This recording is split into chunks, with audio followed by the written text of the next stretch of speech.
And I'm Guy, and you're watching American Greatness, where we cover the midterms, the 2028 election from a distinctly conservative perspective, hopefully to help Trump make America great again. Yes, but first of all, let me say thank you so much for joining us today. Please don't forget to subscribe. Do it now. Like the video while you're at it. I'm sure you'll like it. You like us already.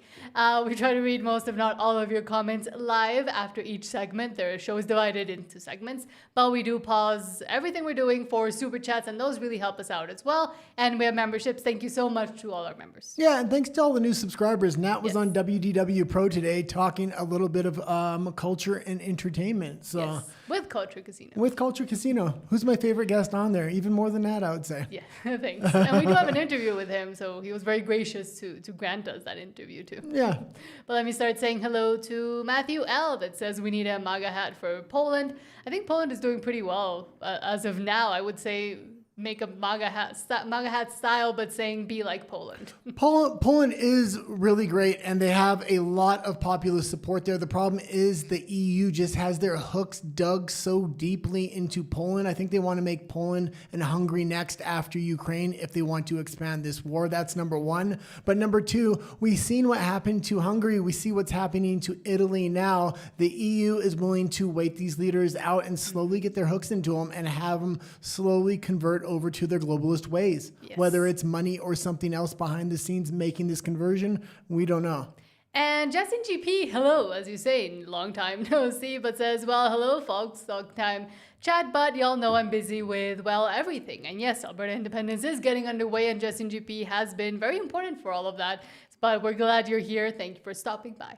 Yeah, absolutely. And our primary show is Alberta Independence. And we talk a lot about Alberta Independence and how it's related to a lot of the news articles in the American news as well. We're really hoping we can get a J.D. Vance in after a Donald Trump. We need somebody in there that will recognize Alberta as an independent nation, especially if they're pressed to make a unilateral declaration of independence at some point if Canada wants to play dirty. Mm-hmm. And Anya Zinski, hello, says hi, Nat and Guy. Hello, thank you for being here. William Rebel says howdy again. Hello. Marcus O'Brien says M. And Silverfeed waves. So hello, and thank you for being here. And that's it. So let's start with the first segment, which is the Trump effect. I'm Donald Trump, and I approve this message. Well, actually, Nat, it's breaking news. There was news that broke just before we went on. I added it in there. Why don't you hit the breaking news button? And then we'll do Trump effect after that. Okay. Extra, extra, read all about it. Extra, extra, read all about it. Apologies for that, but let's start with the breaking news, as the guy was saying, with this from Fox News saying, quote, breaking, the FBI has seized former Representative Eric Swalwell's electronic devices as part of a federal investigation involving SA allegations against him, or disgusting allegations against him. Federal agents took the devices from Swalwell Saturday at the San Francisco airport and Sunday from his Washington, D.C. home. Yeah, and if you don't know who Eric Swalwell is, he is a congressman, that's number one, but he was having relations with a Chinese spy named Fang Fang for a long time. I think that was his claim to fame, but there's been all kinds of scandals surrounding this guy for a long time. What we're seeing is Trump really going after some of the deep state, some of these politicians. We also seen one of Fauci's right-hand man implicated in a lot of the emails that he had with Fauci. And what happened to that? He pled guilty to that. So that was fantastic. Now, the problem is Fauci had immunity, but it's nice that we're going after the accessories, the people that are implicated in those emails. Hopefully we can flip Swalwell and get more convictions before the midterms or 2028. Yes, but let's watch.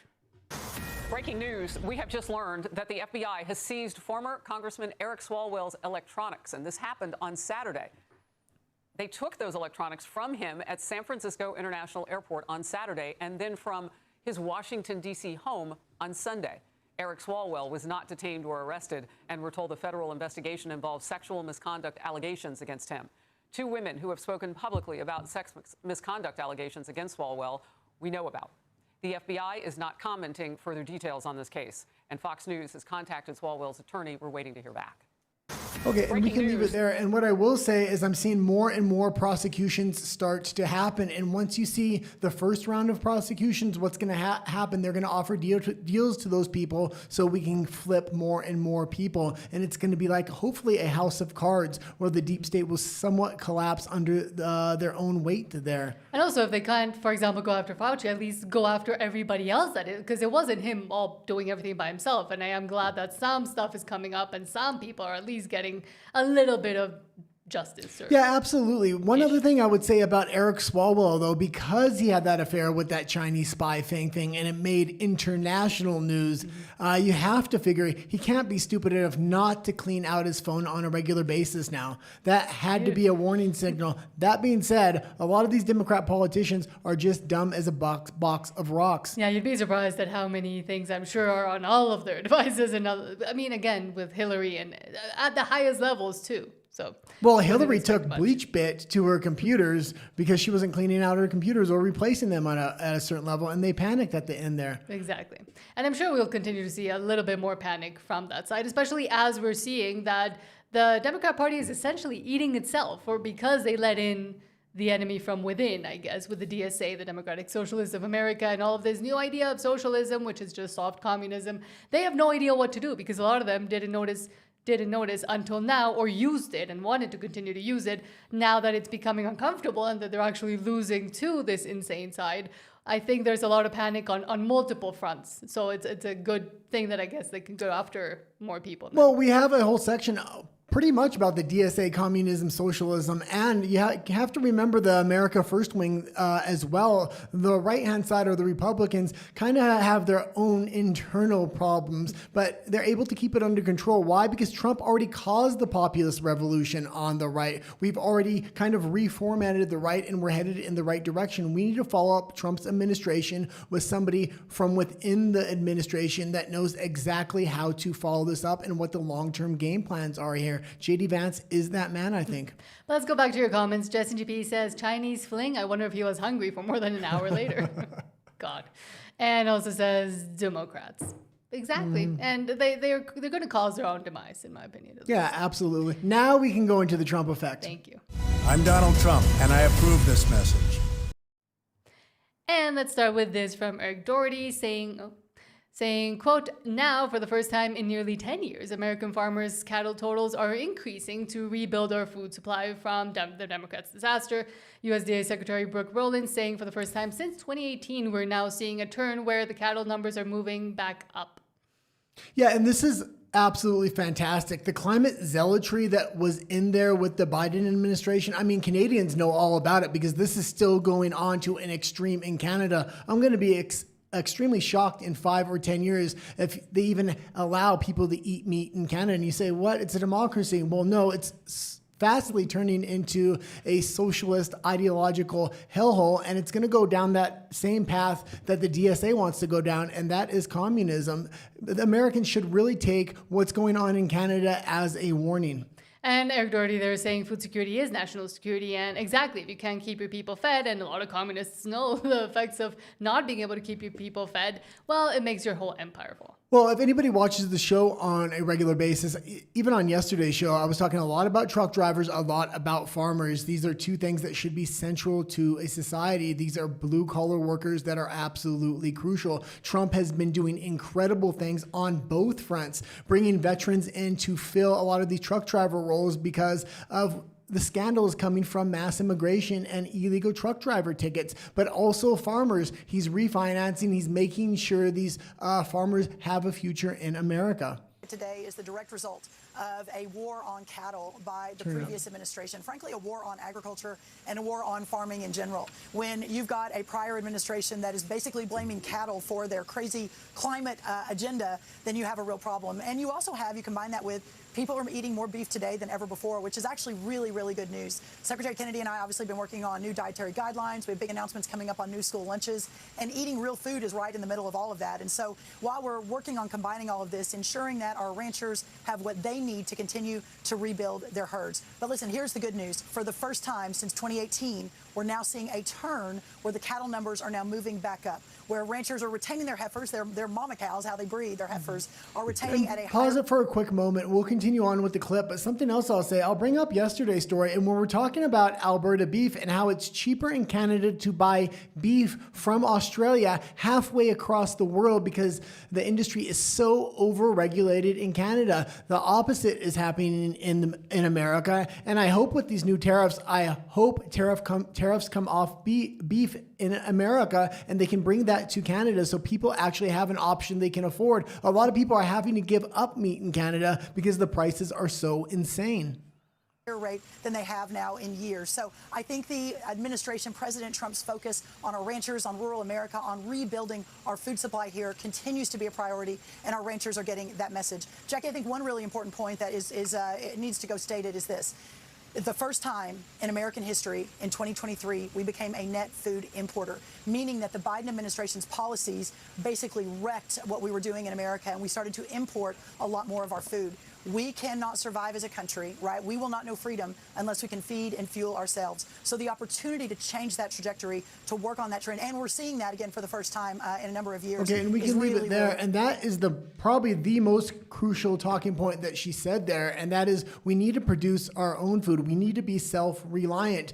This is the new Western globalist strategy, is get your food from foreign countries, from basically slave labor at pennies on the dollar. But that doesn't make you self-sufficient. That does not make a strong country, and we see what happens when an emergency happens and global shipping lanes break down. And I think it is also important to remember always the national security strategy coming from out in November from the Trump administration. And that was mentioned in it, that self-reliance and the countries, not just the U.S., but the rest of the allied countries with the U.S., having that self-reliance, which right now a lot of them don't. Absolutely. And if Alberta gets its independence, it's going to be one of the most self-reliant partners with the United States. It's going to probably be its #1 ally on its northern border.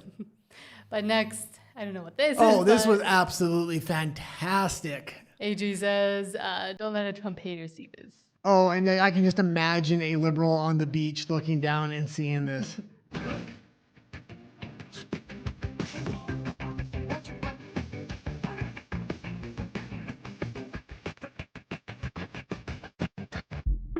And if people are just listening, it's a pair of flip-flops with Donald Trump's image on the bottom, flipping people off. And it makes an imprint in the sand once you walk. So. But I've continuously been seeing more and more commentary from common sense people, I would call them, saying that it is true that Donald Trump has broken a lot of people's brains, but that can also be used and has been used basically against them and as a strategy and as a tactic. And I think they have to continue to lean into that a little bit more because they try to move away from it. And now they're, in a way, also getting attacked by their own side on the other side. Absolutely. I can see those trail flip-flop imprints being filled with liberal tears there. But next, Rapid Response 47 says Donald Trump shows off the new helipad under construction on the South Lawn, saying, nice job, fellas. Well, yeah, and it's less about him showing off his new helipad, which is absolutely fantastic, making America great again. But he's always been one to go to these construction sites, thank the workers personally. We have to remember he was a real estate developer. He really does appreciate blue-collar construction workers, and I've worked in that field for a lot of my life. Okay, come on over here. Who is filming? Nice job, fellas. Stabilize. Does anybody know the word media? This is serious media. And you guys are doing a great job. Sorry to take an extra week and a half, but lifting it up was one of the best things we've ever done. Right? Lifting it up, right?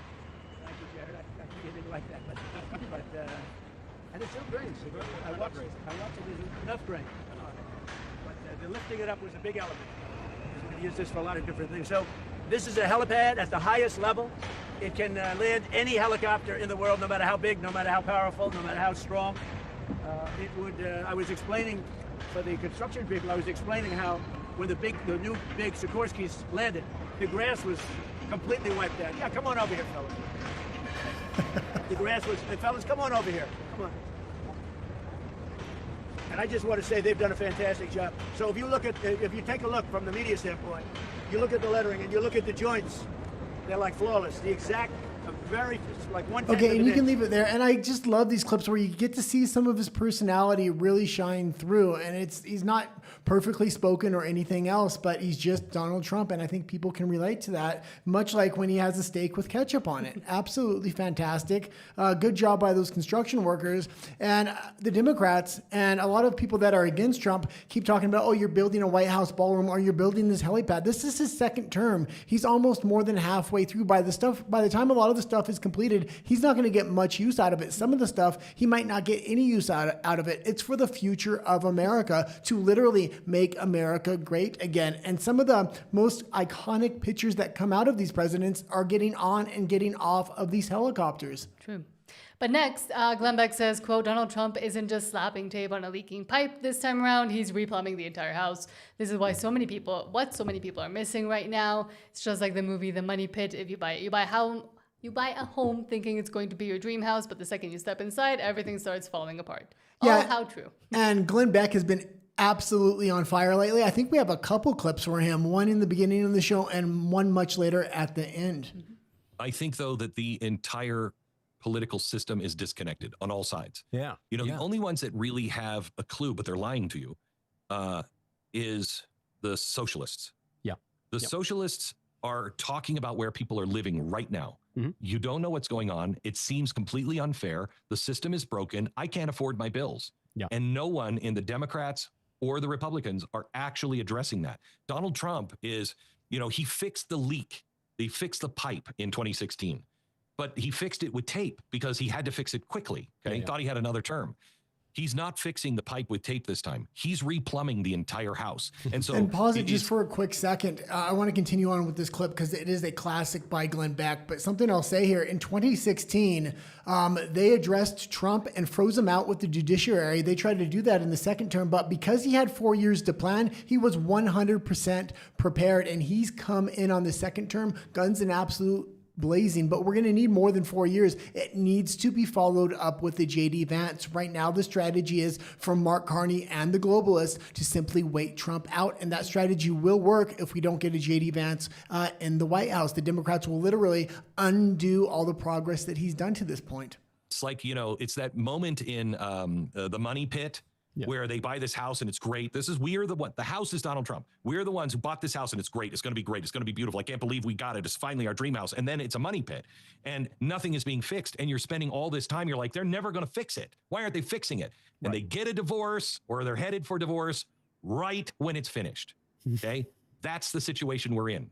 Everybody's giving up because they're like, what is he doing? I don't have a house. They keep making promises, but I don't have it. He's fixing it. He's fixing the house, but he's doing all the things you don't want to do that will make your life miserable for a while. Right. Okay. That's a conversation that he's not having with the American people. He's completely pause redoing. it for a moment. And I think the words behind the words are here. What's going on with Iran? What's going on with Iran? If he would have exited what was going on in Iran, he would have won the House and the Senate in the midterms without a shadow of a doubt. But there's something bigger going on behind the scenes. He doesn't have boots on the ground. He's not trying to expand it.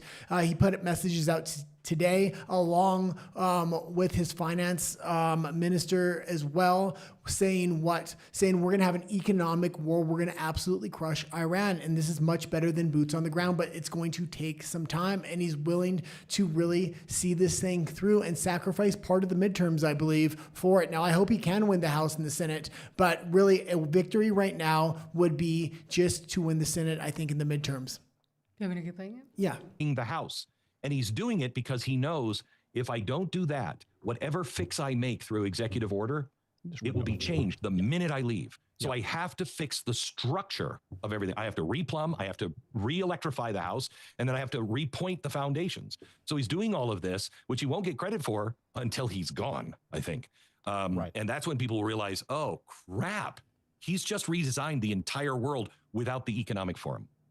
That's, you know what I mean? It's a great point, including on the threat that we're all going to get divorced before the house is fixed. Yeah. And you say, no, guys, just stop it.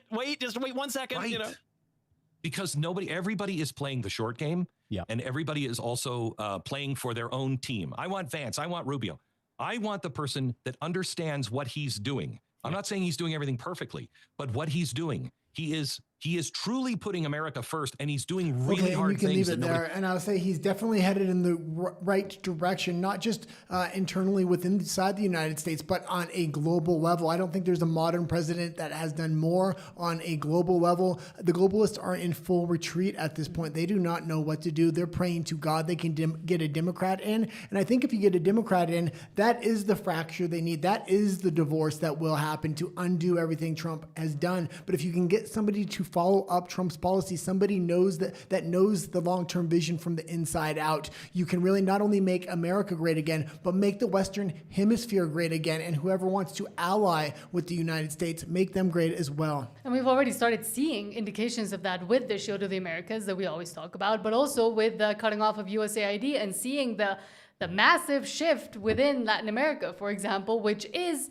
underneath the US and some of the closest partners that the US can have and could actually take advantage of, benefiting both sides, both the US, but also increasing, for example, manufacturing, safety, security, etc. within these countries as well. Mexico will take a little bit longer. But I think also a lot of the calls coming from inside the house, to call it that way, the commentary crowd and the retarded right, etc., a lot of them are focusing on the fact that it's not going as fast as they wanted or as fast as they imagined, so they gave up on Trump.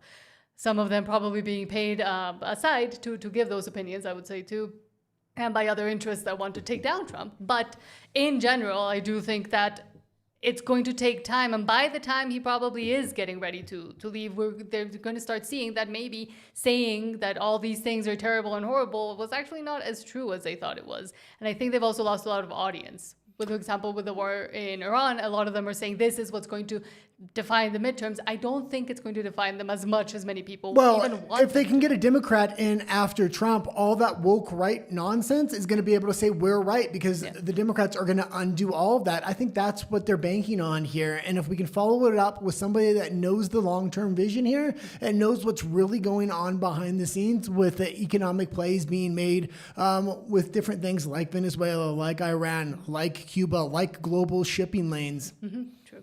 But now let's go back to your comments before we head into the next section, which is MAGA.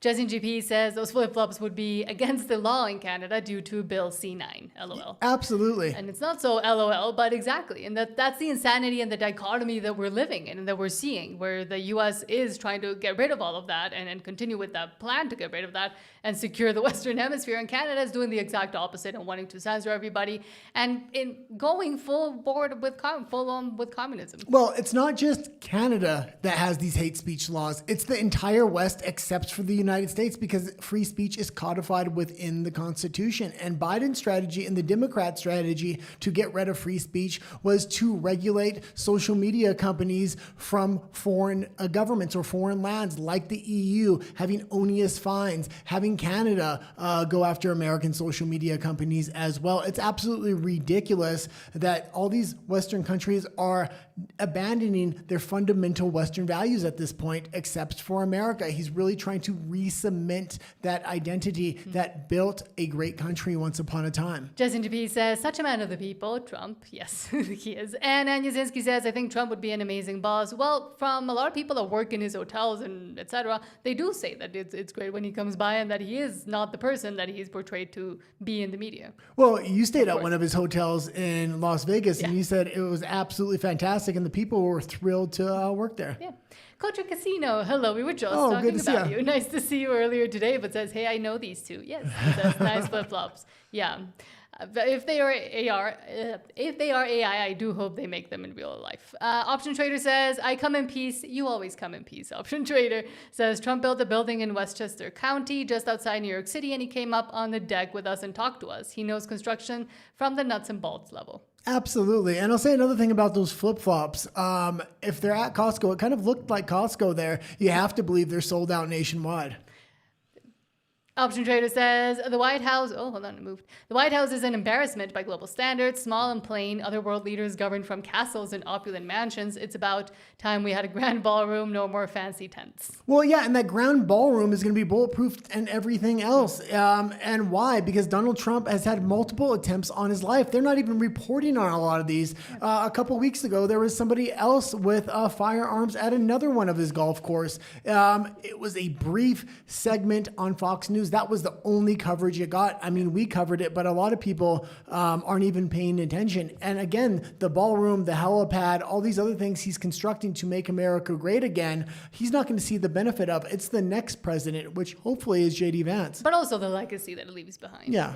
Beulah Hillier, hello, thank you for being here. It says, good evening, everyone watching from Innisfail, Alberta. Hello, all the way up to Innisfail, Alberta. Option Trader says, Guy, we have boots on the ground. Anywhere the U.S. has interests, special forces are on the ground, but I get your point. No regular troops on the ground. Yeah, not the images from CNN of people actually going in. Yeah, boots on the ground, especially mass boots on the ground, is a red line even for a lot of conservatives, and going into Iran like that is not a good idea. Trying to shut down the Strait of Hormuz, having a limited engagement such as he has now, and then really hitting them hard on an economic level with other allies is a fantastic strategy. It's just going to take longer than he originally thought. Yes, it could hurt him in the midterms a little bit, but it will be worth it, because if he can if he can crack that nut by 2028, it's really going to help out whoever the Republican candidate is. Mm-hmm. Option Trader says, great show. I'm in the corner tonight. In the corner. What corner? We can keep going. Okay. Culture Casino says, Canada loves China. Canada is China, and it continues to try to turn into both China and India.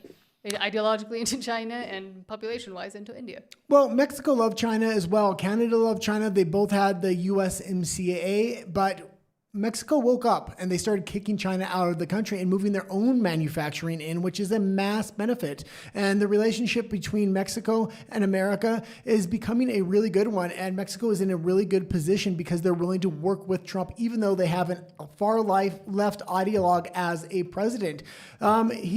They're getting deals that benefit both Mexico and the United States. Mark Carney, on the other hand, is trying to unite the middle powers. When he gets a deal, it's not a good deal. He has having to make concessions on every single point, period. Well, unite the middling powers at this point. And I will say one other thing about that, with Mexico really going after organized crime and taking the United States up on their offers. This is not just happening in Mexico. It's happening in a lot of Central America countries, a lot of South American countries as well. And if you look at Trump's strategy for the Western Hemisphere, if they can clean up organized crime, we could have a new Europe on our hands and a really strong trading partner for the U.S. And Yazinski says, oh darn, Costco in Canada probably would get those flip-flops. I'm sure they'd try to burn them all down. Option Trader says, to Culture Casino, we saw you this morning briefly with Nat. Well done, sir. Yes, and it's always great when I get to share a screen, at least, with Culture Casino. Hopefully one day in person. And I was making thumbnails and stuff in the next room. I think I made a couple weeks worth of thumbnails. That being said, I was listening to the WDW Pro, and then when Nat was done, she goes, were you watching WDW Pro? I heard you laughing. I said, yeah, I think I was at Culture Casino. I'm usually laughing at Culture. With Culture. Yeah. Justin Jaffee says, better in the corner than in the closet. LOL. Well, in Canada, everybody is in both. Don Adelic says, hi, NNG and all else. Hello, and thank you for being here. And on that note, let's actually get into what's going on in the broader context of MAGA. We will make America great again. Let's start with this from Frontline's TPUSA saying, quote, full Seattle dog, God, Seattle. Take a walk with Savannah Hernandez through Seattle's $165 million downtown library. On its face, the building is beautiful, but a look inside exposes a rampant substance use and abuse that has destroyed another library, creating an unsafe environment for women and children. And Savannah Hernandez is absolutely amazing. She used to work with Alex Jones. She's on her own now. She does a lot of on-the-ground reporting, but this is the case in all kinds of cities across America, and not just America, Canada as well. I know the Vancouver Library is one of the nicest buildings they have, and it's just absolutely overrun with homeless people that just sleep there all day and everything else. And there is homeless shelters within the city. They wouldn't have to be there. It's absolutely ridiculous. I think this is her third library she went to. I have to admit, I don't like Seattle that much because how far left it is, but this is an extremely nice building. It's just a damn shame what's happening in these blue states. This library is 11 stories, has 10,000 windows. It's the most expensive library in all of Washington, and it is unfortunately overrun with the homeless. Okay, I'm currently in Seattle with Jonathan Cho. We're gonna go hit the Seattle Public Library today as a part of my American Library series, right? This started in Austin, Texas with our $125 million library being completely overrun with the homeless, and a bunch of people hit me up after that video and were like, please come to my city. One of the top ones was Seattle. They have a state-of-the-art facility. It has been essentially advertised to tourists as a piece of art. 10,000 windows, 11 stories. A $165 million building and the most expensive library in Washington state that I heard is unfortunately overrun with the homeless. What's this, Bill? And pause it for a second. We'll watch a little bit more, but I highly recommend going to watch the whole thing and subscribing to Savannah Hernandez. But that Austin library that she's talking about, I watched that report as well. That was a beautiful building too. It's almost too dangerous to go inside for a lot of people, especially if you have kids. What are you doing, idiot? Is that your stuff? I'm just looking at my phone. Is that okay? No. Why? Because I said so. Were you yelling at me earlier? You can pass forward at half. No, he was. He was, okay.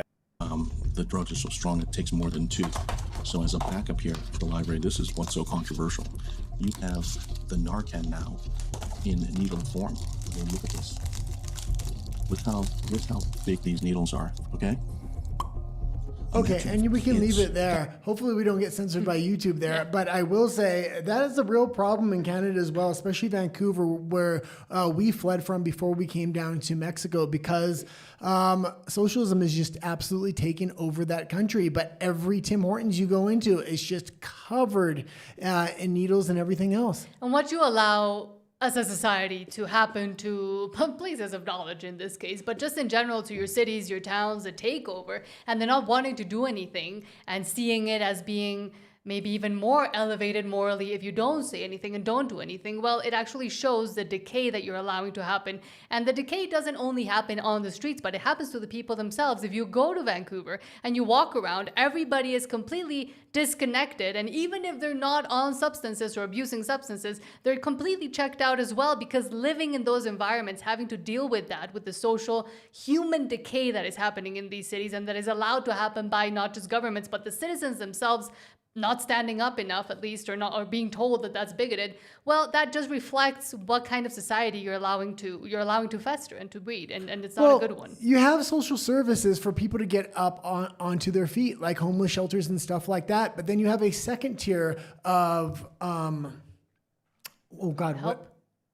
Of social services, like libraries and stuff like that are supposed to be for families and other things. They're not supposed to be dangerous to go in. It should be a welcoming environment to bring children into, and that's just not where we're at today, especially in blue states and countries like Canada. And the full removal of stigma and the full removal of stigmatizing things that are just not good and I would almost call them evil, like substance abuse, like mental illness, allowed to run rampant without any sort of help, actual help. Not just saying you're giving them a house and then letting them destroy the house that you're giving them. That also reflects poorly on society, and that also has led us to this place where now it's basically impossible for these super woke cities to try to do anything about it. Okay, we got a ton of stories. Yes, we have to keep going.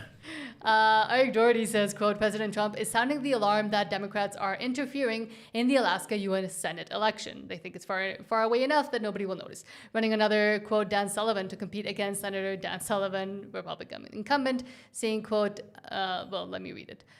Donald J. Trump says, Alaska, be careful, vote for the real Dan Sullivan today. Through me, he's brought hundreds of billions of dollars back to your state. The Democrats don't know how good he is, and they have to put up an imposter of the same name. Vote for the incumbent senator. Don't let these fraudsters get away with this hoax. Yeah, basically what's happening here is they know they weren't going to win. So they found somebody with the exact same name and ran him on there so the third candidate could win. They're not trying to get the Dan Sullivan to win that they're imposing on there. They're trying to get the other candidate to win. Let's watch the report here. Senator Dan S. Sullivan, who is seeking a third term, and Dan J. Sullivan, a retired teacher who is running and accused of trying to do so to confuse voters, although he argues that his campaign is for real. President Trump was up early this morning writing on Truth Social, quote, Alaska, be careful, vote for the real Dan Sullivan today. Through me, he's brought hundreds of billions of dollars back to your state. So the race also includes former Congresswoman Democrat Mary Peltola. All candidates appear on the same ballot, and the four who receive the most votes will then go on to qualify for the ranked vote in the midterms. So this is a highly watched race because it could help determine the control of the Senate. And again, this is ranked choice voting going on in Alaska. There's all kinds of dirty tricks that can happen when it's ranked choice voting. And putting another candidate with the same name's absolutely ridiculous. I watch a lot of liberal think tanks and stuff like that on YouTube. And the one place that they're really eyeballing and they're saying we need to put a lot of money into that because we have a good chance to flip it is Alaska right now. I think there's a lot of dirty tricks going on the ground in Alaska, more than just putting up a candidate with the same name. And again, getting desperate because they know that they're losing both internally and also externally. And they are running out of things to do because now we're on to them about the election interference. That's good. Just call it that way. Marinufo says an 88-year-old grandma just quote unquote drove for the first time in years. Tesla's full self-driving took the wheel and gave her back her freedom. She thought she was. And this was just a cute clip. And I was talking about automated driving yesterday with truck driving. I do not like automated driving when it comes to big rigs and trucks because it takes away the number one job for blue collar male workers, not just in America, but across the world. But when it comes to self-driving cars, especially Tesla's here, that's a made in America car. And it's nice to see she gets a little bit of freedom back here.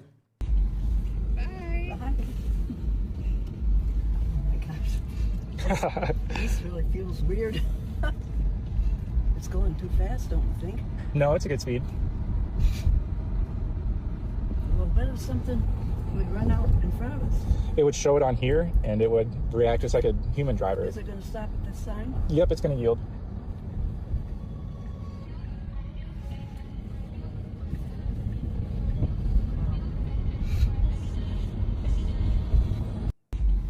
Okay, and that's good. Absolutely fantastic there. A lot of countries, though, will not have self-driving cars. Mexico, especially Mexico City, it will never have self-driving cars. It is crazy, these roads down here, the potholes, everything else, and just there are no lane lines.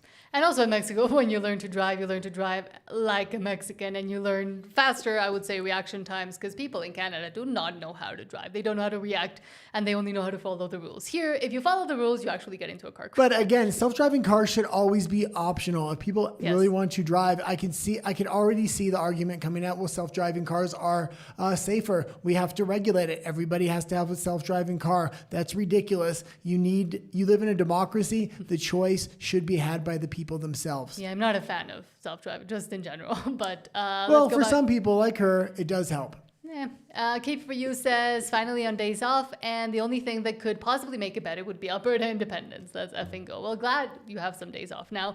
And yes, exactly. And it's getting closer and closer. Yeah. 2-3 months ago. Not only Alberta independence vote's coming up, but the midterms are coming up on that same month. The Brazilian election is coming up. If that Brazilian election flips to the right, and they have a strong candidate, the problem is Lula is really ingrained in Brazil and really has been getting rid of a lot of actors that would kind of push back against him. And the BRICS really does want Brazil to win, so it's going to be very interesting what happens in that election. Well, it's one of the few last strongholds that they have. Yeah. And even with the Foro de Sao Paulo, most of the Latin American countries that were involved in that have now been not taken over, but come back to sanity, except for about Mexico, Nicaragua, and Brazil itself. Sean, hello, Sean. I saw you earlier in the chat for the WDW Pro Show. Thank you for being there. Sean says, I'm from Los Angeles and can drive, unlike the whole state of Oregon. It's frustrating. I would say neither can he until you drive in somewhere like Mexico or somewhere else in Latin America that doesn't really have rules of the road. You don't know how to drive. Well, and all the cars are just smashed up. There's very few cars that don't have a dent on them. Ours doesn't. Well, as of yet. As of yet. No, I've actually never crashed in my life. Yeah. But now let's get into JD, Marco Rubio, and the Republicans. JD Vance, Marco Rubio, and the Republicans. I am your voice. Let's start with this from Gunther Eagleman saying, quote, fake poll scandal hits LA mayor's office, speaking of California. And this was just one of the many stories about this fake poll scandal coming out. The pollster themselves is now admitting to this, and there's multiple pollsters around the country involved in similar scandals, just coming right out and saying it, which I think they're trying to avoid a lawsuit possibly. completely fabricated poll claiming Karen Bass was crushing her opponent by 12 points got blasted across local media and social media. Bass shared it, of course. Hundreds of posts amplified it, but not so fast. About a fake poll result, or many results. Think about how this might erode further voters' trust in political surveys. The opponent calling out incumbent Democrat Mayor Karen Bass for sharing a bogus poll without vetting it first. It showed Karen Bass far ahead of her radical left opponent, Nithya Raman. The company behind the poll has admitted to everything, saying it's not staffed by real pollsters and calls itself a, quote, short-term social experiment. Yeah, but people didn't know that. Senior national correspondent William Lajeunesse in Los Angeles with the actual, truthful, real details. William.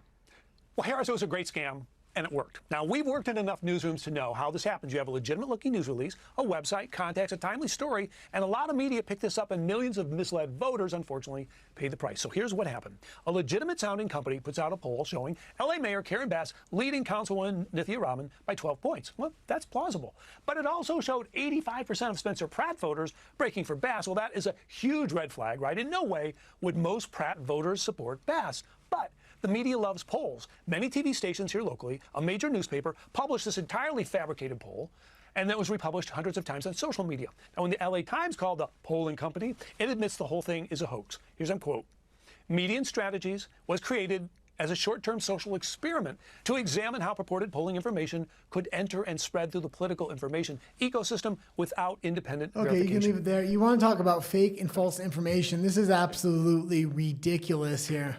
And it's also funny because it shows the internal fights that the Democrats themselves are having, because we saw Nithya, I can never say your name, but the radical one versus Karen Bass, which was the radical one initially, and then she completely mismanaged the whole Palisades fire situation. And she trained with Cuban revolutionaries all the way back in Cuba when she had in her youth.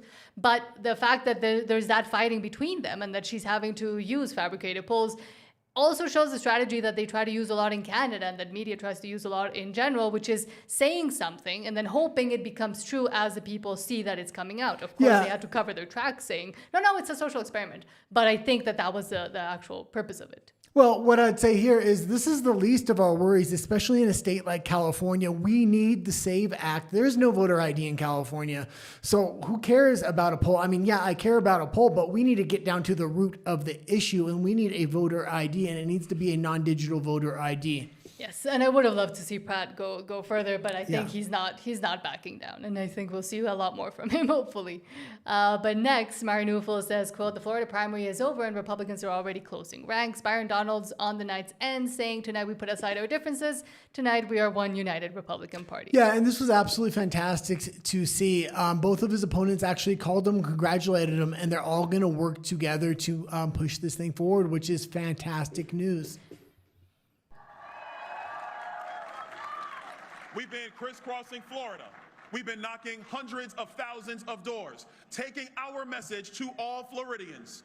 And tonight, because of your sweat, because of your hard work, we have won a massive victory.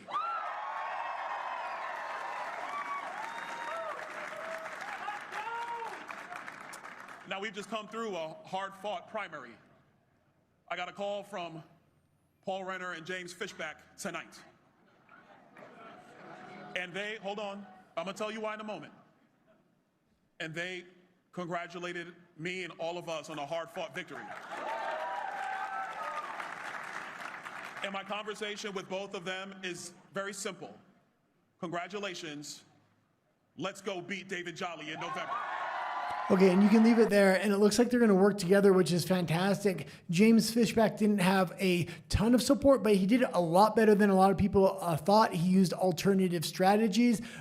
Bringing in what he learned there could help out a larger campaign. So it's good to see it wasn't so hard fought. Everybody had the knives out, and they can't get along afterwards. They're going to work, and they're going to go forward here. But also good to see that the non-retarded side of the right is at least taking Florida, which was one of the important ones, and won that primary, because in the Democrat side we're seeing the opposite, where the infiltrators, I will call them, the DSA, are the ones that are actually winning. Well, we're going to see something else later, and it only took a couple hours for Florida to actually tally the votes. Florida is one of the biggest states in the United States, especially with the amount of people moving to Florida every year. California had a similar election, and it takes weeks, if not months. Yes. Again, on purpose. Fake polling, no voter ID, refusing to use the SAVE Act. California is just an absolute mess. But lastly, Steve Tway says, quote, the great Ronald Reagan, quoting the great Abraham Lincoln. Yeah, and this was really, before Trump, this was the last real iconic Republican president. To top it off, they even tried to portray themselves as sharing the same fundamental values of our party. But they truly don't understand the principles so eloquently stated by Abraham Lincoln. Quote, you cannot strengthen the weak by weakening the strong. You cannot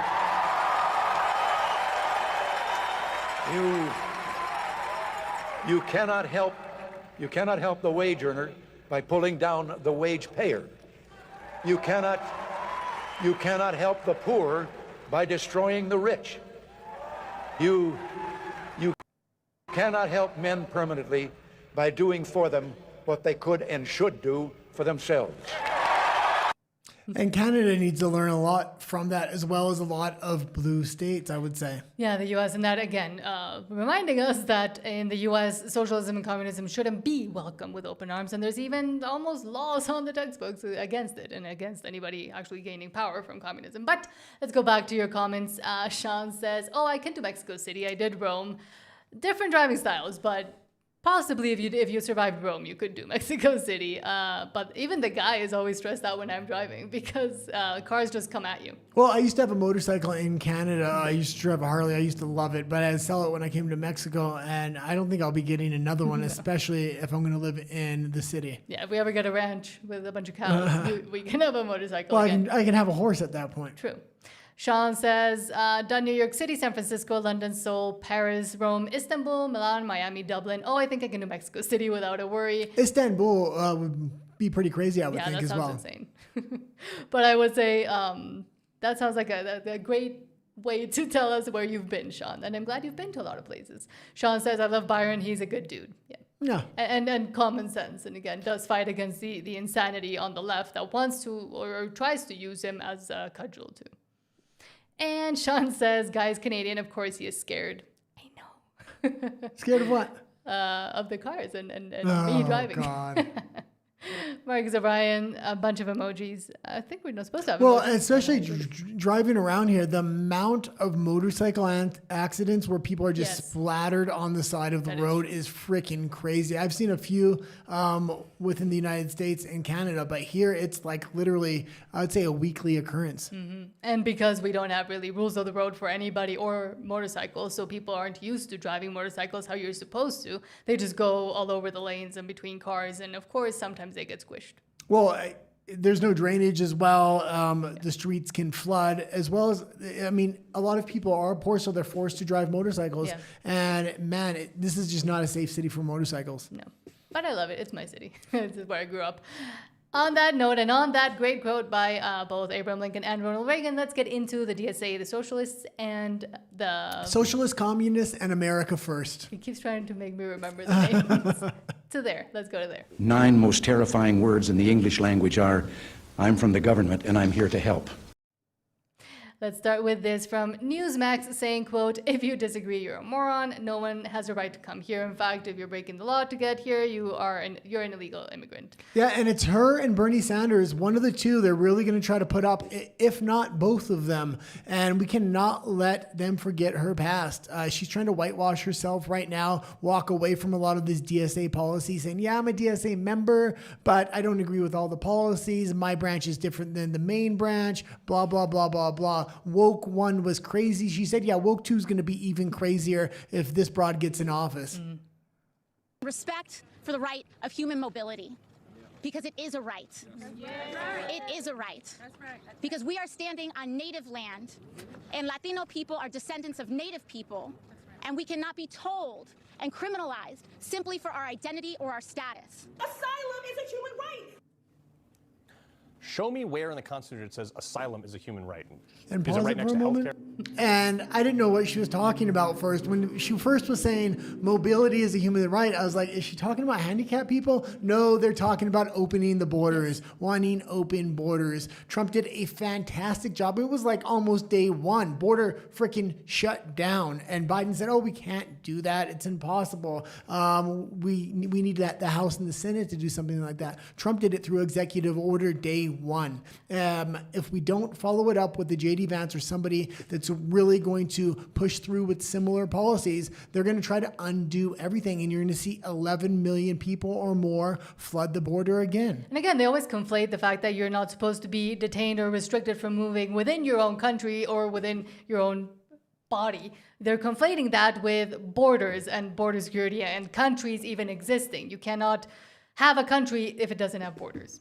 Which, it's also not in there. No one has a right to come here. In fact, if you're breaking the law to get here, you're an illegal immigrant. And if you disagree with me on that, you're a moron. We've been in this business of giving literally everybody access to this country for too long, and it's costing so much money for people who actually pay the taxes. And my kids are paying the price by a garbage job market, inflation, higher cost of living, lower standards in schools and worse teacher ratios, and exploding healthcare costs because most of these illegals are using the emergency room as a primary. Okay, and you can leave it there. And I will say he did a fantastic job shutting down the southern border, and he actually got help from the Mexicans because he put a lot of pressure on them and incorporated that into trade deals and stuff like that. The southern border is not as much of a threat as the northern border is starting to become, with the amount of mass immigration that is set to open up in 2027 and 2028 in Canada. I worked with a lot of immigrants in Canada, and a lot of them don't want to be in Canada. They're actually going to Canada in order to get into the United States.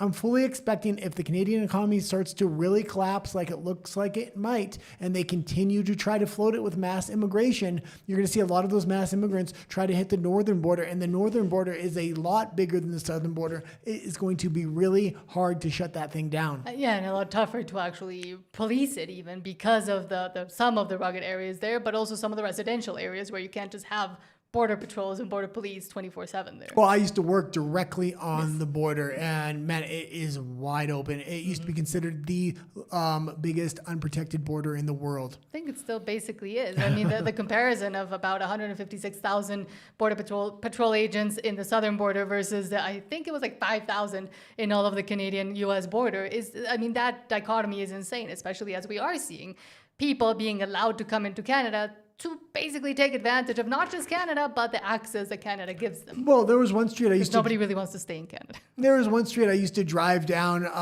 going to work, and on one side it was Washington State, on the other side it was Canada, and I was like, oh, let me check the housing prices here. $1.5 million on the Canadian side, $200,000 on the American side. Absolutely crazy. And these were very rural areas. Yeah. But next, and Wokeness says, remember this crazy lady? She just won the Democrat primary. Oh, one more thing. And it was like basically the same house is the thing. It's not like one was nice and one wasn't. It was basically same house. Mismanagement. Yeah. And Wokeness says, remember this crazy lady? She just won the Democrat primary for U.S. Senate in Florida. Angie Nixon is a member of the DSA. And they always are, aren't they? Yeah, and she just got in. I mean, if she's acting like this now, you can imagine you give this girl some power, what's going to happen.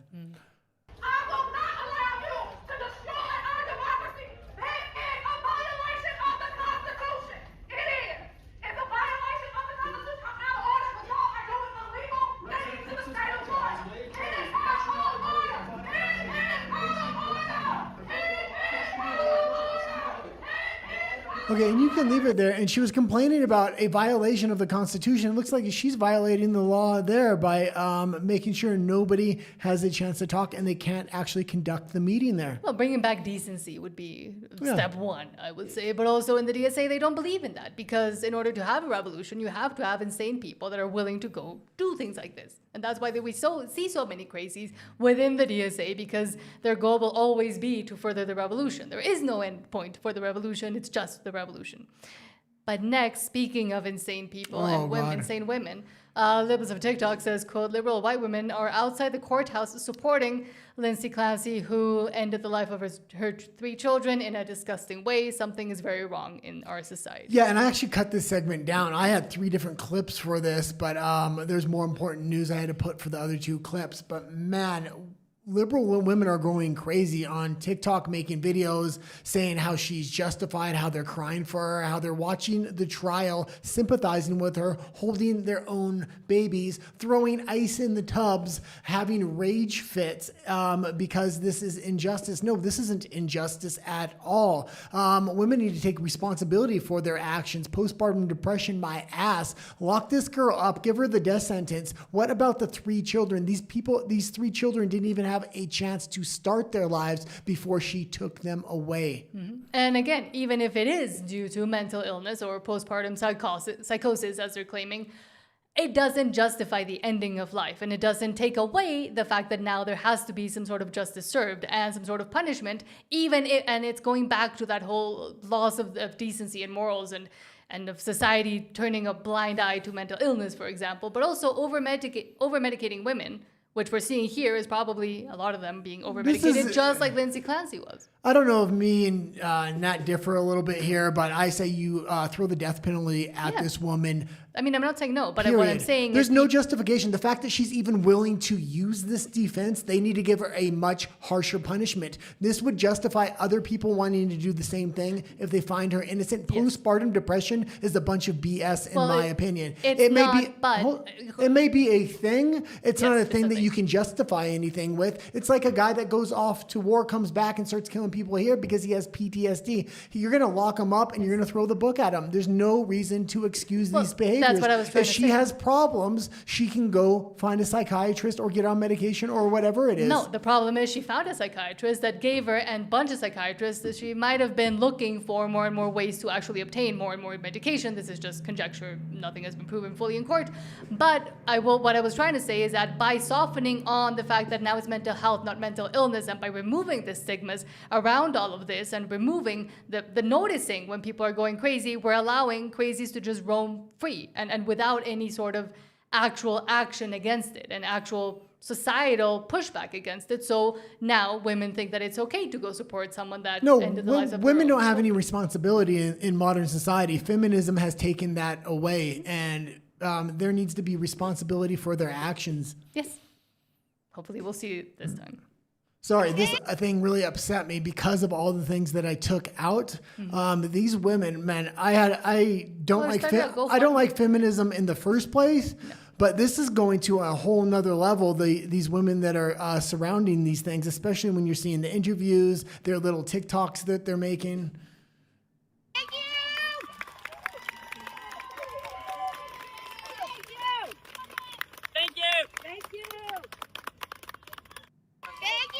And also, again, it's the conflating regular emotions with mental health and mental illness and blah, blah, blah, and excusing that and excusing behaviors because now you have the greatest excuse of all, which is your mental health, and it's just the way I am and it's just my emotions. And no, you do have to take responsibility for that. And again, the over-medication of women in particular, men as well, but women in particular with psychotic drugs and all sorts of different drugs that they shouldn't be taking, especially in conjunction with she was doing. I would also place some blame on the medical and the doctors and the psychiatrists and the psychologists that have allowed this to get to where it has. Well, and just so we don't get too caught up in the weeds, I'll just explain what happened because we didn't explain what happened. Her husband went to the store while her husband was at the store.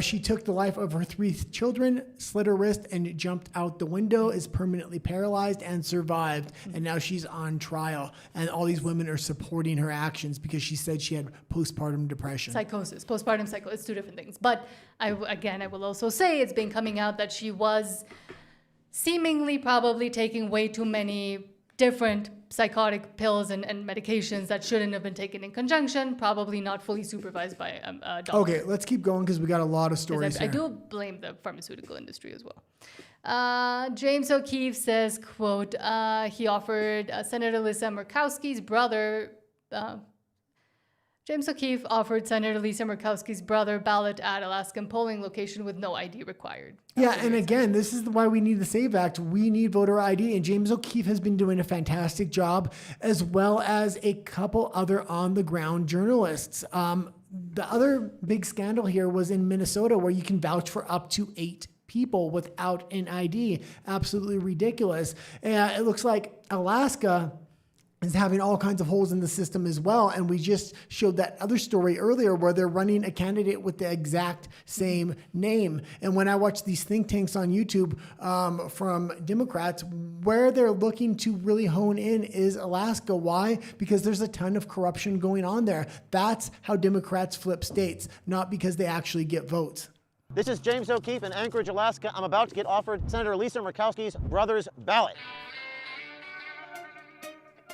The last name is Murkowski. I think I left my wallet in the vehicle. Would it be possible to vote without it today? Absolutely possible. Oh, good. I said I could vote. Brian Murkowski can vote. She's like, yes, you can vote. You can vote if you'd like. Do you want to do a question ballot? I mean, all I got to do is do the question ballot, and I can vote. Yes, sir. Yes, sir. Brian Murkowski, Senator Murkowski's brother, doesn't even live in Alaska, but his name is still on the voter rolls. Do you know how to spell Brian? Brian. Yeah, that's the address. You are in the correct place. Oh, perfect. Vote. You have a mugshot. Oh, I think I left that at home. Blood? DNA. I got blood. Yeah. You've got blood. You want to leave your blood? You're Caroline. Carolyn. Carolyn's a funny one, by the way.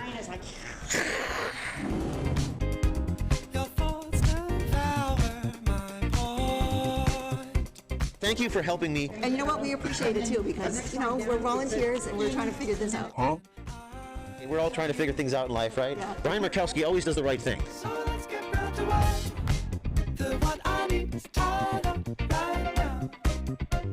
Don't want to get dinged for the music, but go watch the full segment. Actually. Oh, he's actually just going to get into it, but that's fine. We can keep going. Well, does the music go away after a bit? Yeah, the music goes away, and then he actually gets into the report. That's fine. We went long enough, Nat. Thanks. Okay. But it is kind of worrying that they only have 3 little ladies. It gets much. I highly recommend going to watch the full report because he really does get into it. He jokes in the beginning to kind of draw you in, but he really gets down there in about the next minute. So I highly recommend going to watch that. And this is going on in a lot of states. This is why we really need to push for the SAVE Act. And also having citizens want to be more aware and more engaged and more involved in this, and especially the younger citizens, to get involved, because then you just complain that, oh, how could this happen? Oh, there's voter fraud, but then there's not people involved at the small local level where they should be. But next, the guy is mad because I didn't let him finish the video. Glenn Beck says, quote, "You've been told the founders wanted to help to keep the Bible as far away from public schools as possible, saying separation of church and state, but history says otherwise." Yeah, and people don't understand separation of church and state, I think, because all of the founding states had state religions, and it's not how it's being portrayed today. They're trying to erase history and rewrite history. Glenn Beck does a pretty good job explaining this, but there's a lot of different elements here that he doesn't talk about as well. Congress actually endorsed a Bible, and there's only, I think, 7 of them left. We have 3 copies of them, and it is the Bible, the only Bible. We have one of the copies because somebody in Philadelphia called us and said, I have this really old Bible, and I found it in my grandmother's attic, and it looks really, really old, and just wanted to offer it to you guys. I'll send it to you. And we said, what does it look like? And he explained it. And we said, okay, can you open up the Bible and look at the first page? Does it say by order of Congress? And we're hearing him. He's, oh yeah, it does. We're like, okay, you're not giving that to us or anybody else. That's worth a fortune.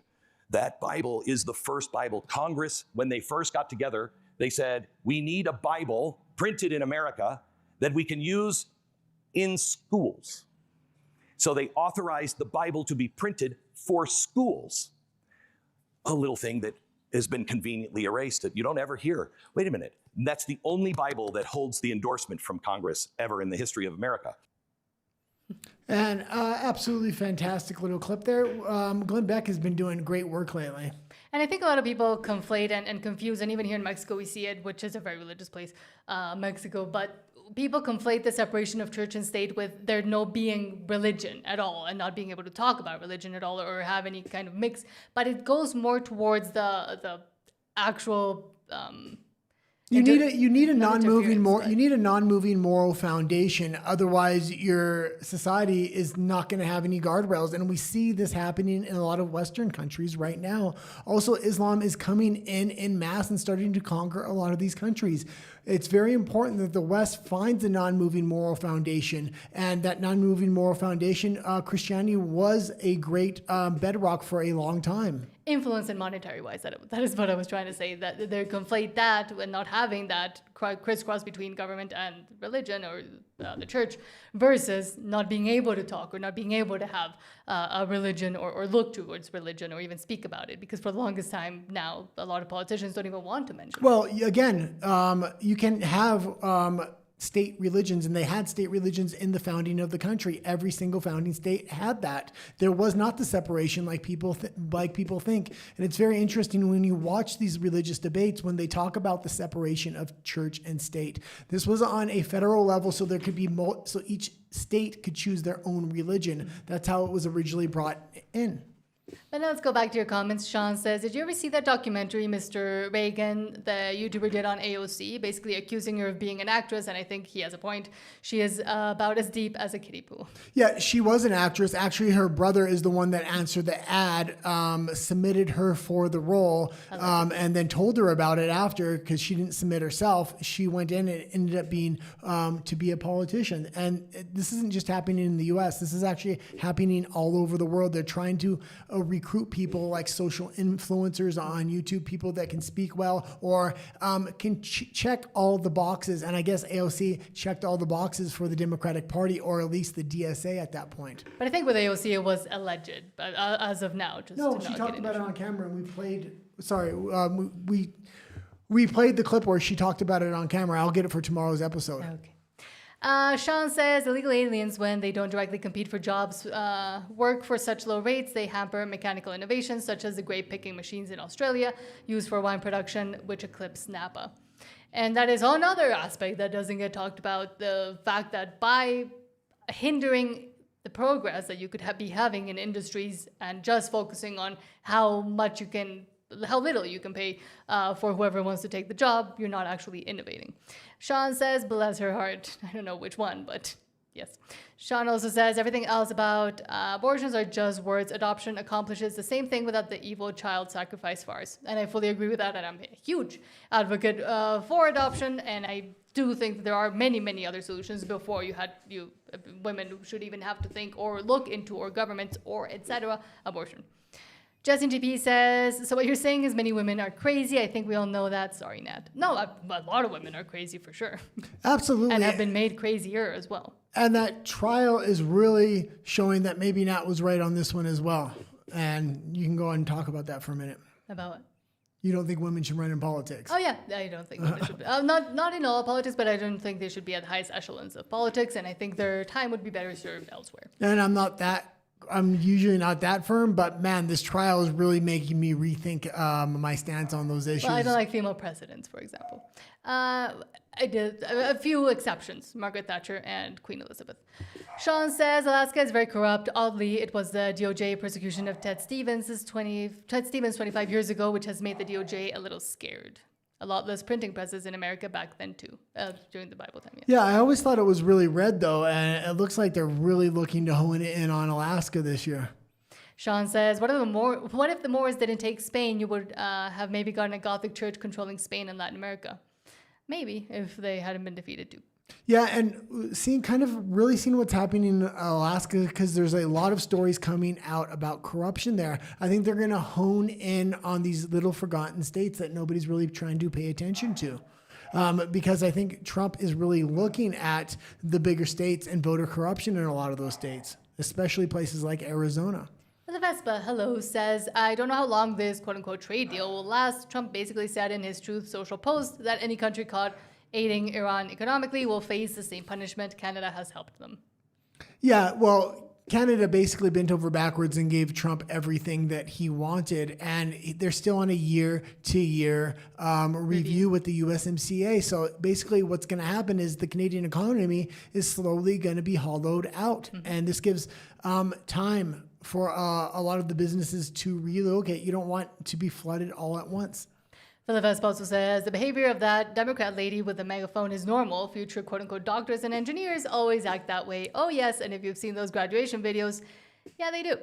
Philip says it's so sad that the board kicked James O'Keefe out of Project Veritas. Their loss, I guess. But then didn't it kind of reverse? I don't know what it ended. Yeah, something ended up happening. I have to look back into it. So yeah, there was a ton of backlash. He started his own organization, and then they offered him a seat, I believe, back on the board. I have to check up on the update what happened with that. So I think they were in talks again. Yeah. Sean says Alaska has a huge native voting bloc that votes Democrat. Of course they do. All of Canada, basically. KP4U says, don't worry, guy, I get nervous with women drivers too. LMAO. Yeah. I'm a good driver. I'm the only driver that doesn't make you car sick. PBE says... Every time I get in the car, I almost lose my life. No, he doesn't. PBE says, get all illegal aliens out of my country, go home, file the legal immigration process, and follow our laws. I'm tired of Democrats ruining my country to groom voters. They can get bent and kick rocks. Yeah. Yes. PBE also says... Well, and I'm going to say something else for Americans to really start watching the Canadian border, because I think around 2030, you might see that border being a huge influx of illegal migrants coming from the northern border. Mm-hmm. PBE also says, being born in a poor country doesn't make you an asylum seeker. It makes you poor in your poor country. The asylum seeker loophole has been abused by Democrats and Republicans for political reasons, and it needs to end. And not just in the US, but all over the place. The redefinition, without actually redefining the word of asylum seeker and refugee, now most of the refugees are economic refugees, but they're still taking into consideration as asylum seekers or refugees. And of course, people will take advantage of it. You have to understand what's happening here. It's not the redefinition of the word. They keep the same definition. They just expand it out. So it's a broader and broader and broader definition. Mm-hmm. So people don't even realize. They look at the definition. They're like, yeah, that's the definition. Well, no, now there's subtext on what actually is a refugee. An economic refugee is not a refugee, period. Option Trader says Texas, Florida, and New York got illegal aliens shipped there to change voting going forward. Our four biggest states are California, Texas, Florida, and New York. Those four states have 156 of the 270 electoral votes needed to win. Yeah. It's a plan to keep Democrats in the White House, and has been for the longest time. Except now a lot of people have kind of noticed their game plan, and that's why they're so angry and scared. And now migrant is illegal, blah, blah, blah, blah, blah. They're absolutely desperate, and what they're doing in Alaska so blatantly shows that sense of desperation. Mm-hmm. And over on our UMBLE, PBE says to HELL, with being nice, enough you as women have been unalived by illegal aliens and billions of our taxes wasted on housing and free stuff. Exactly. Yeah. And yet it's too hard to talk about it fully. But on that note, and on the note of the globe, let's go to the Globalist Games. Whatever they say, it's the opposite. They never tell the truth. Let's start with this from Marnufel saying, quote, Fauci's longtime right-hand man just pled guilty to conspiring to defraud the U.S. David Morans spent years helping bury COVID-related records through private emails, deletions, and FOIA workarounds. Rand Paul flagged him years ago. Now, Morans is admitting it in court and facing prison time. He needs to spill everything about what Fauci knew and ordered if he wants mercy. Well, and it's not so much he has to blow the whistle on Fauci, because Fauci also has immunity, but he is very, very high ranking. He's going to have all kinds of emails with all kinds of other people. This could be a house of cards that could crumble under its own weight. And in the beginning of the show, we showed them going after another senator in California. So they are really starting to make prosecutions. It took a while. First, he had to cut off the money. That was USAID. Everything seemed to flow through USAID. Then they had to start the investigations. Now we're seeing the prosecution starting to happen and the outright investigation and deals that are starting to be made. This is the first round. There's going to be multiple rounds of this. A former senior advisor at Dr. Fauci's National Institute of Allergy and Infectious Diseases, he's facing charges now for allegedly attempting to hide federal records during the COVID pandemic. His name is David Morans. You actually referred him to the DOJ for criminal prosecution in 2024. What's your reaction to all this, quickly? I'd say it's about time. He was a top lieutenant to Anthony Fauci. Anthony Fauci has denied really having a connection to him, but they worked together for 20 years. So there really are some questions about whether or not Moran's illegal activity also may have involved others at NIH. Yeah. There are two unnamed co-conspirators, and I think there may be more in this. Well, they were trying to keep sensitive information from the public. And we can leave it there. And again, they got the conviction because he pled guilty to it now. That interview was from before. And I do think it is important, at least if they can't get Fauci, get everybody else around. I mean, it wasn't just him. Yes, he was at the top, and it would be great to get justice on that note. But on everybody else, well, go after them too. Well, and they're going after people with actual hard evidence, not like when they went after Trump and a lot of other Republicans they went after with the Biden administration. But now let's look at this from May saying, quote, 1992, Al Gore and Rush Limbaugh debate climate change. Looking back on this debate, Rush sounds like a genius and Gore sounds like an absolute fool. Rush was spot on about the climate change doomsday cult. Even back then, Gore was wrong about everything. Well, and Gore was really the first globalist climate zealot that was a politician, and he had worldwide fame because of it, even more so than when he was vice president. That being said, his career absolutely collapsed, not only because of this, but a lot of other issues as well. But you're seeing a lot of other politicians that are climate zealots. Their careers are starting to collapse. People have woken up to this BS. Only the most indoctrinated don't realize yet. And Europe. We've got local environmental problems, regional problems like acid rain. Now we've got a whole new category of global or strategic problems, which include the hole in the ozone layer, which now could appear above the United States, global climate change, the destruction of the rainforest at a rate that means they'll be totally gone in another few decades unless we stop, the pollution of the oceans and the atmosphere, and the like. These represent brand new challenges that call for a new kind of response. Rush, I've listened to you many afternoons, as you know, and you tend to, I don't want to say you dismiss all of these issues, but at least you dismiss them as having been proven beyond a shadow of a doubt. Well, absolutely. I don't think that there's anything conclusive about what Senator Gore said, with all due respect. I think, for example, there is no ozone hole over the United States. If we want to get into a detailed discussion of ozone depletion, we can. But I think, Ted, that there is not a crisis. See, this is the problem I have. I don't think the Earth is fragile. I don't think the ecology is fragilely balanced. And I think that the doomsday industry that is typified by members of the Hollywood acting community who say we've only got 10 years left to save our planet, we've got to act now. There's no way, if what these people say is true, that we can solve these problems in 10 years anyway. It's budget time in Washington. NASA's being cut. And I think that this fright and doom scenario is designed to frighten people. Everything in this country today seems to be a crisis. We can't do anything without it being having to face it as a crisis. We don't have any time to think about it. There are as many scientists, maybe even more, on the opposite side of all of these doomsday predictions. And I think that that's need to be true. yeah, oh, yes, there are. That's not true. If I could jump in there, Ted, where the ozone hole is concerned, for example, the linkage between these chemicals, chlorofluorocarbons, and the ozone hole is established. There may be 1/100th of 1% of the scientific community that disputes it. Oh, no. It's far more than that. Okay, you can leave it there. And what I will say is, yeah, scientists are starting to stand up now because there's room to breathe. They try to silence the scientists. They try to repress these studies. Glenn Beck brought up some very interesting studies on his show the other day. I think it was actually one of his edited videos. And they were talking about how it's well known that if you get rid of a lot of this carbon, the heat from the sun actually hits the earth faster and it warms up faster. And this is a complete scam. Why? Because you set up this carbon taxes where the faster the globe heats up, the more we got to do to save the planet. But exactly what you're trying to do to stop it from heating up is what's going to cause it to heat up even more. And also, nowadays, we don't even get the full picture or the full information. Again, I mean, back then it was the ozone layer, but that started closing itself.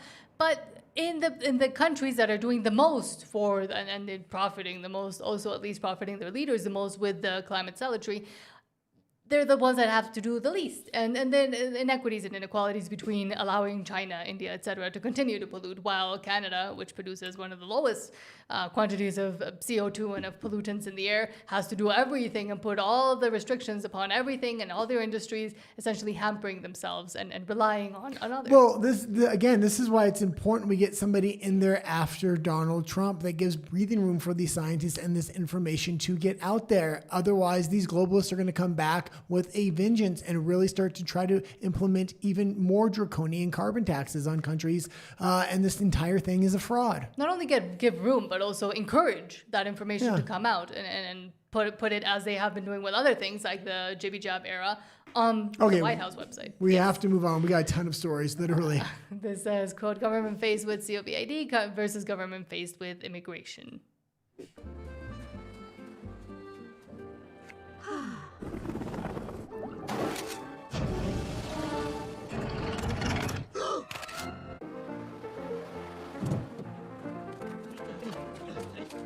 Bonjour, bienvenue, ça va?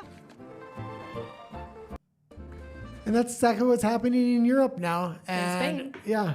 And again, in Spain, I mean, we haven't updated what happened in Ceuta, but we're already seeing the effects of them not actually getting rid or sending back all those people that came in. There's still a lot of people that remain within Ceuta in Spain and within Melilla. And now up to and more counting, 15 girls, some of them underage, have been raped. Essayed, yes, by these migrants. But let's go back to your comments and then we'll head into TPUSA and the midterms. Sean says it's amazing how many shenanigans occurred with USAID. It did so much. Democrats' funding problems is partially due to using USAID cutouts to pay themselves. Exactly. It's the laundry machine. Yeah, the problem with this is if a Democrat gets in there, they're going to turn all those taps right back on full blast, and all that money's going to run right back into those same organizations again, and they're going to try to make up for lost time. What was happening with USAID, it was going to these crazy causes, but huge amounts of that money was disappearing, and very little would go to the cause. When they actually turn the taps on again, they're not going to have nearly as much corruption. It's actually going to go to these crazy agendas that they want to accomplish with their globalist utopia plans. And Todd, hello Todd, says, hey guys, hello, and says, and gals, great job. Keep her going. I see you've dropped gear and put the hammer down. Let's go. Attempting to, but thank you for being here. And Sean says one of the things socialism needs, if it ever has a prayer of being implemented, is resource scarcity. Hence, green energy leading to scarcity and leading to turning towards the government for solutions, which never actually. Well, scarcity means control for the government. So if they can control the water, they can control the land, they can control the food, and that's exactly what's happening in Canada right now. They're trying to make land scarcity. How? Oh, we have to give it all to the First Nations here. This isn't your land. You can't own private property. This is a First Nations land. And then when it comes to food, we can see the food scarcity through monopolies. Water as well. They want to tax water that falls on your land. Absolutely insane. And we're seeing the same plans and ideas from Zoran Mamdani, but also from his housing minister, or whatever she's called, the Weaver girl, or I don't remember her name, but saying essentially that, but in just clearer words. In Canada, they try to hide it a little bit behind nice words and First Nations, but in New York, they're saying that's what they want to do. Yeah. Talk says, howdy again, Nan and Guy. Hello, and thank you for being here. Philip Vespa says, the Earth had the equivalent of 100 million atomic bombs slammed into 66 million years ago, and it still did not end all life. Russia's right, the Earth is resilient. Yeah.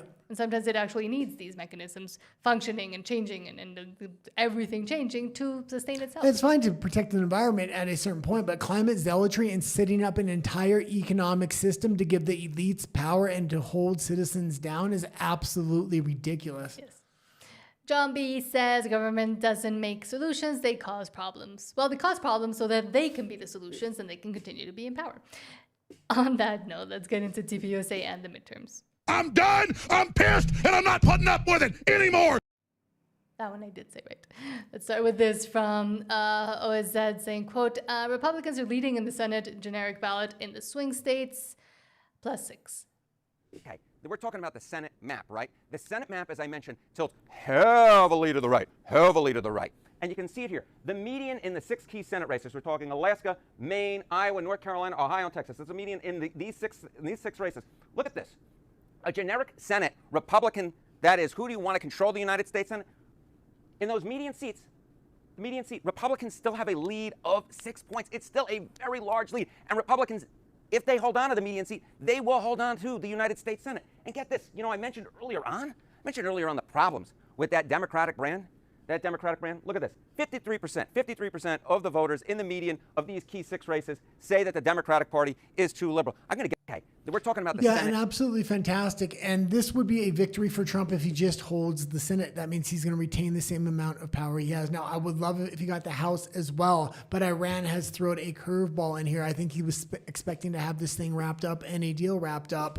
It's going to be hard to gain the House, but if we can gain the House and the Senate, that would be fantastic. But there's a more long-term game plan going on here with Iran. So if he can get that wrapped up by 2028, that's going to dramatically benefit J.D. Vance or whoever runs for the Republicans. But again, I still think people are putting too much weight on that and on how much the American public themselves care, that the actual voters care about the Iran thing. It's not about commentators care about It's it. not just about Iran. The American public definitely cares about it because it affects prices and affects prices at the gas pump. So it's in a direct reflection on the economy. If this thing was wrapped up, the economy would be soaring even better than it is right now, especially at the gas pumps, and not just at the gas pumps, because when you have lower oil prices, every single good in the United States that's transported is cheaper. That's why the Iran war is hurting them, not because everybody agrees or disagrees with them, but because it does affect the economy. So in 2028, if he's going to get this thing wrapped up, I think it's going to look good for him then. But again, I don't think there is such a big connection there as people are making it out to be, especially the commentator class and the retarded. Well, the right. commentator class is the anti-war class, and they're retarded I right. happen to be anti-war, but...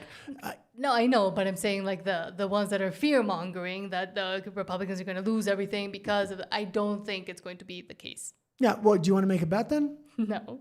Okay. I don't bet. Well, I figured he's going to win the House, and then the Democrats will hold the House, and Trump will be able to hold the Senate. That's my guess of it. I think it's not going to be as bad as people are making it out to be. Nobody's saying it's bad. I'm saying it's literally neutral. They might get the House. Is what I'm saying. literally saying it's neutral at this point. They might retain it. Ted Cruz says, Wait, quote, retain what? House. They don't have the House right now. No, but they might retain the possibility to get the House. No, the people are saying that, they'll never get it. That would not be they'll never get the retained. Senate That and would the be House. actually winning the House. Okay, fine. Ted Cruz says, priceless, unhinged campaign video going viral. I don't know what this is. Voter ID suppresses the black vote. You have to Most rewind it and blacks turn have it no up, please, Nat. computers, don't have the knowledge. The voter ID suppresses the black vote. Don't you see most blacks have no computer? If you can turn it up, please. I did. It doesn't go further up. It says Okay, 400. you can skip the video there. No, I mean, it should work. No, it's not loud enough. I can't hear it on my headphones, so the audience won't be able to hear it. It's a long clip as well. Because it's on mine. I think fine. it's your headphone. No, it's not. My headphone's been working the whole show. Okay, I'll skip the clip then. Lastly, Eric Doherty says, quote, breaking, Florida has now counted 95% of its vote in less than 1.5 hours. Here's Governor Ron DeSantis signing Florida's own Save America Act into law, which fortifies citizenship verification and voter ID. Imagine that. Yeah, and Florida's doing it right now. DeSantis is a fantastic governor. I don't want to see him as president or vice president, especially what happened when he ran against Trump, but he's doing a spectacular job in Florida, and other people that are running other states should take notice. Is there sound? No, that's good. Oh, okay. And it was mainly to talk about what was happening there. Okay. Now let's go back to your comments before we head into RUMBLE. Todd says JD's the man. And Sean says, did you see the vote for governor in Wisconsin? How the DSA lead was a mirage, like the blue wave. It's a blue mirage. I don't see it. I don't see it in Oregon. We are likely going to have a Republican governor. Well, there was another we showed the story of the fake polling. There was another fake polling within that district as well that came out, and they admitted it there too. So Sean says, people have long memories and gas prices are high, but they were high under Biden too. Yeah, absolutely. I just think if the Iran war was wrapped up and they had some kind of deal going there, that it would have been an easy walk into the House as well as the Senate. Now, I think it's just going to stay as is, most likely. That being said, they do have $1 billion to spend. So if they actually start spending that money, man, that could really shift things. This is the first time the Republicans really have a war chest 10 times bigger than the Democrats. John B. says, Democrat Party is communist now. Well, now showing its face, I would say more. I think they've always had those tendencies at least. And John B. says it will be J.D. Vance, Marco Rubio in 28. Yeah, and that's likely. a super strong ticket. Both of them could be running on their own. The fact that they're running together, that means the other side is going to have to put two well-known faces up. Mm-hmm. Philip Vespa says, I think Americans don't care about the war, but care about the prices. People also care about other issues. They see what is going on in Ceuta and know that will happen if Democrats win the House. And again, immigration was more important, and people were also making it out. Well, and if he really breaks Iran's back economically, and he's working with a lot of people in the region before 2028, and that's permanently solved. That's going to have a huge impact on a lot of prices. So that will really help out in 2028. And I think Trump is looking at the long-term vision here. A lot of other countries are running operations through Iran and through different terrorist organizations operated through Iran. Trump wants to settle this thing, and he wants to do it in the most peaceful manner possible. That doesn't mean it's completely peaceful. That means it's a limited engagement while he goes after their economy. John B says, yeah, Wisconsin wasn't putting up with that communist, LOL. And Sean says, fake poll was fake. Todd says, all this corruption over us is sad. Never would have thunk it as a kid growing up. I thought it was all legit for the people. So naive. And unfortunately, a lot of people are still there, especially in Canada, because again, Canada keeps people comfortable enough so they don't open their eyes. Yeah, Trump really woke a lot of people up, I think, and so did the Jibby Jab era. And Sean says, John, the Republican Drazen hasn't been behind any polling since January. And that's it. Okay. Oh, no, hold on. Yeah, that was it. Okay, now let's go over to RUMBLE. Don't forget to subscribe before we head over there. And the show is not over. There's still quite a few stories to go. But for now, we'll see you in 30 seconds over there. Let's get ready to